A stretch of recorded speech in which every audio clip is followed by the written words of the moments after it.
Local news for Wednesday the 3rd of May.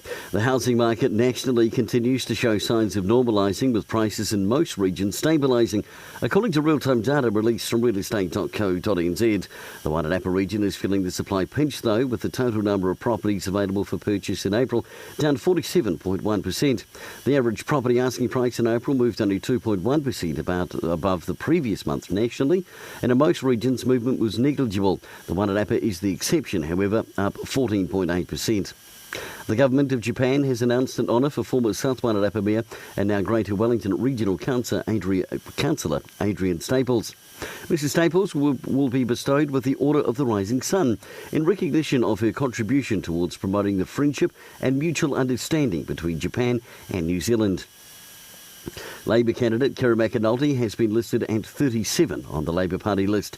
He'll contest the Wairarapa electorate up against current MP Alistair Scott, Ron Mark and prospective and high on the list MP for the Green Party, John Hart. Mr McAnulty says this list position means I have a chance of getting into Parliament as a list MP, but my main priority is and always will be to win this seat and represent the people of Wairarapa in Parliament. And a college pre-season tournament will see a busy afternoon and evening tonight at Trust House Memorial Park.